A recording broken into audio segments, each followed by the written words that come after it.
Hi, I'm Claire. I'm a closing attorney here in Atlanta. Today I just wanted to briefly talk about the questions that I get frequently from the seller when I conduct real estate closing, and it's about taxes.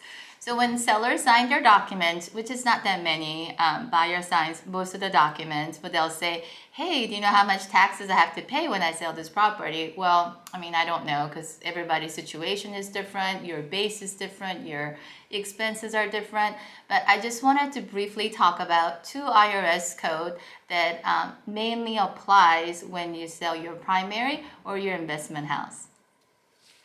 I just wanted to give you a quick disclaimer. So like I just said, everyone's case is unique. So if you have any specific questions, please consult with your own attorney or your tax advisor.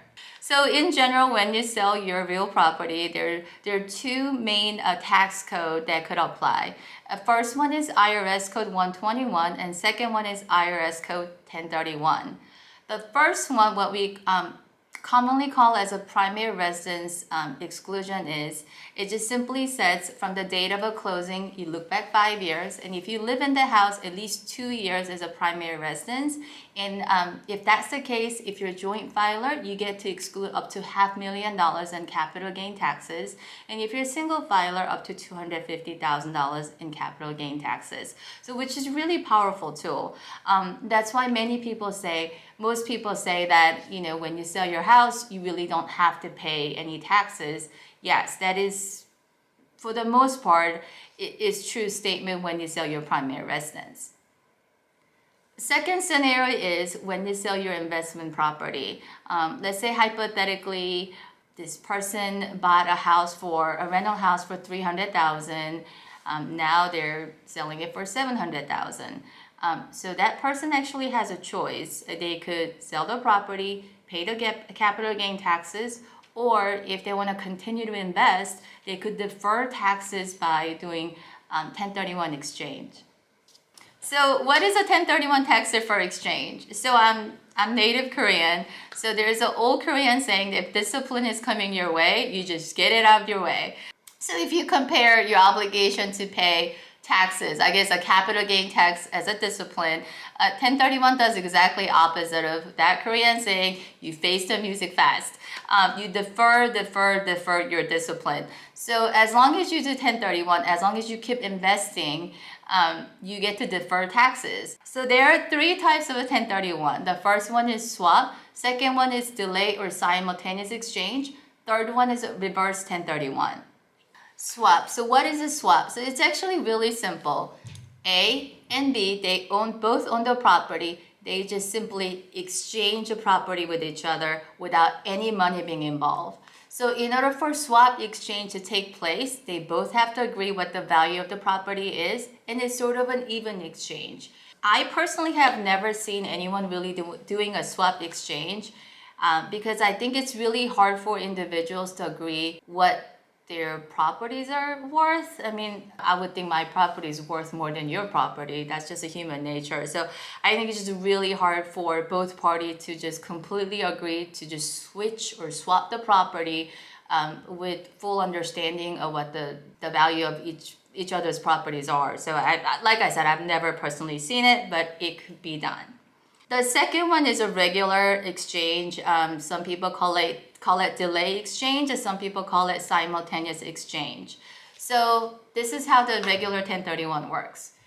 Investor A sell the property, and within 45 days from the date of that sale, you identify potential replacement property that you want to buy.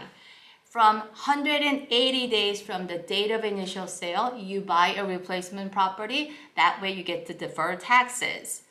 Sounds really simple, and it's actually not that complicated, but you do have to make sure that you don't make these common mistakes. And these are the common mistakes that I see people make. And first one is incorrect calculation of the dates. So the IRS code says you sell the property A, you identify within 45 from the date of a sale, and you have 180 days from the initial sale to complete the replacement closing. Well, if you actually read the IRS code carefully, it says 180 days from the date of initial sale or when your tax is due. So let's say hypothetically you sold your A property on October 15th or thereafter. So because the tax payment is due in April 15th, you don't necessarily have a full 180 days. So if that's the case, you need to tell your CPA to file the extension for you. So you have a benefit of a full 180 days to close on your replacement property. Another common mistake that I see people make is continuity in title.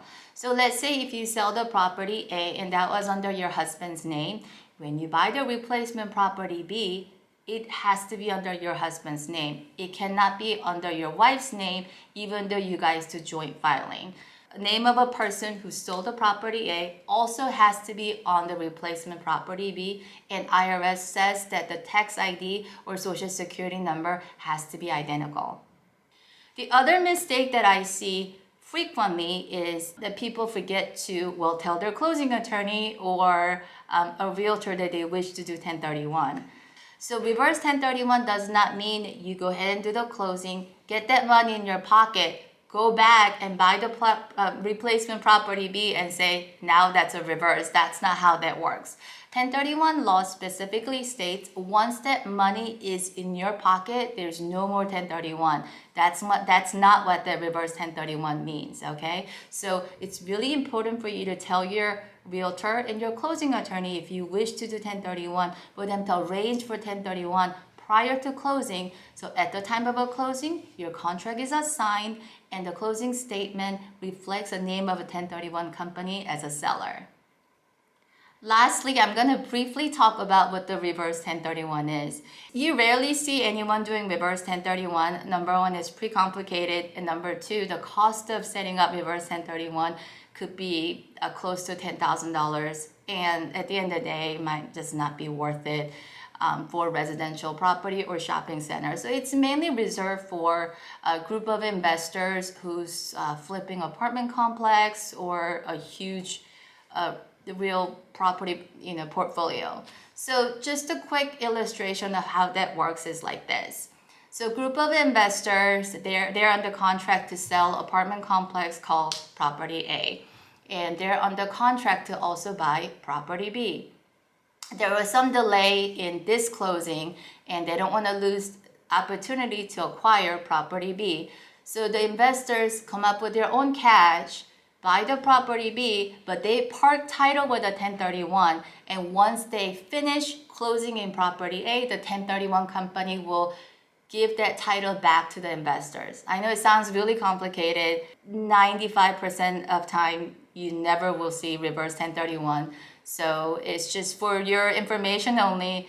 And I know that it's probably giving you lots of headache thinking about all these different terms, but thanks for joining me today. And next time when we meet, we're gonna talk about how the eviction process works in the state of Georgia. Thank you.